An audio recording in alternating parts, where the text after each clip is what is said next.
Good evening, I'm Shehab Khan. London has experienced a busy weekend of violent crime. In Hayes in West London, a man has been arrested on suspicion of murder after a 39-year-old woman was found dead at her home on New Year's Eve.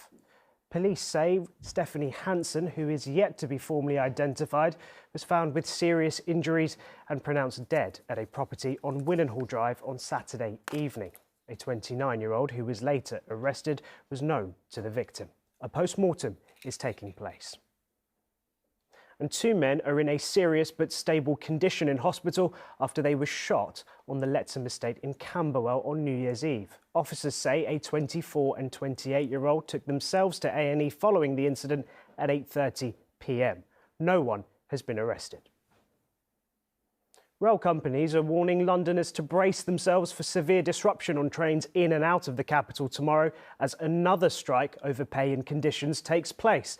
The protest is expected to cause chaos for commuters returning to work after the Christmas break, as members of the RMT at Network Rail and 14 other train operators stage the first of two 48-hour strikes. For Londoners who are travelling out of London Paddington tomorrow, what you'll see is that train services will start later. There will be no train movements before 7:30 a.m. tomorrow morning, and then trains will also finish earlier. So we won't have any trains moving after 6:30 p.m. So all journeys will need to be completed before that time. So I'm afraid our advice to customers is please only travel by train if absolutely necessary. The climate protest group Extinction Rebellion says it is shifting tactics and moving away from disruptive protests across the capital. In recent years, demonstrators have been seen gluing themselves to public places, blocking roads and smashing windows. However, in a statement, the group said, as we ring in the new year, we make a controversial resolution to temporarily shift away from public disruption as a primary tactic. What's needed now most is to disrupt the abuse of power and imbalance to bring about a transition to a fair society that works together to end the fossil fuel era. Next tonight, a couple who own a pub in Bexley say they were inspired to open a weekly soup kitchen for homeless people after they became friends with someone who was sleeping rough nearby. Ray Irwin and Bonnie Tarleton say they're hoping to bring normality back to those in need, especially during the cold weather. Anila Dami has been to meet those that they're helping. Having the opportunity that you can come here, get something to eat, it's just like, it gives peace to your mind. Jess told us a series of factors, including her mental health, family issues and her own business closing during the COVID pandemic, have led to her sofa surfing.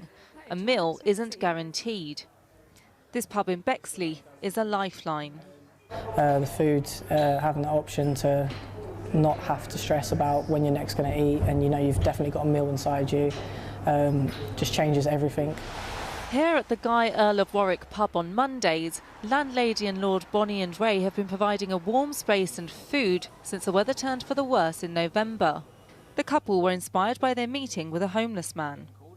And we sort of just got in conversation with him basically, and we said, look, just how are you? What do you need basically? And so flowing on from that, we kind of had the idea of like having a warm space, and then it kind of developed a little bit and said, well, why not do a soup kitchen for him and stuff? Those using the service have increased from about 5 to 20. We get literally homeless people that are living on the streets, or you get homeless people like just sofa surfers, or we even just get people lonely on their own, to be fair, that want to come in, just have a little chat with someone. Food, papers, tea and coffee have been donated by the community for the community. We're trying to basically give them like a little bit of a sense of community, a sense of normality back again. The pub was always about the community, and yes, we're just trying to say to them, yeah, you are part of this community. Their kindness is going a long way. So you don't find many nice people like that. Like, it really is out of the blue. Jess hopes to find work and one day have her own business again. And as for the soup kitchen, the couple say their work continues. Anila Dami, ITV News. Brentford are in action in the Premier League. Let's get the details in the sport.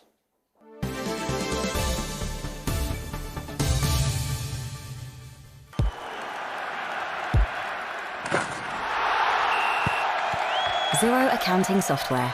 Sponsors ITV Regional Sports Report. In the Premier League, Brentford's match against Liverpool has just got underway. Despite head coach Thomas Frank's positivity yesterday, Ivan Toney is not in their final squad. In the last few minutes, Ben Mee has put Brentford 1-0 up at the G-Tech Community Stadium. And a good start to the year for Dagenham and Redbridge in the National League. It was deadlock until a late goal by Josh Walker in the 82nd minute secured them a 1-0 win against Maidstone United.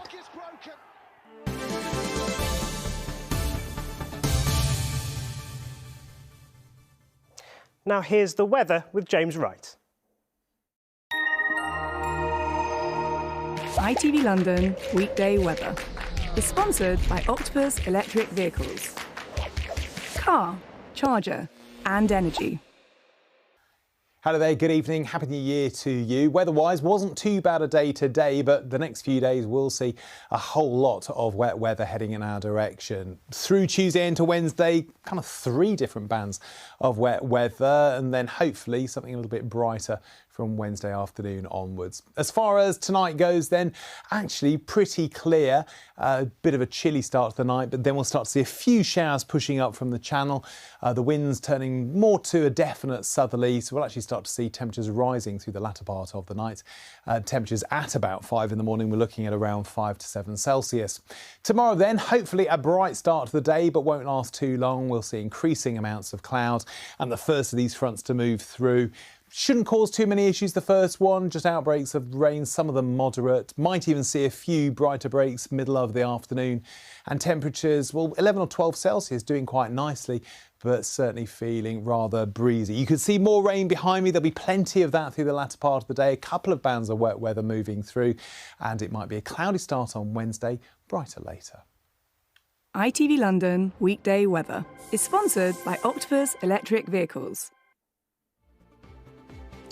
That's all from the London team for now. Bye-bye.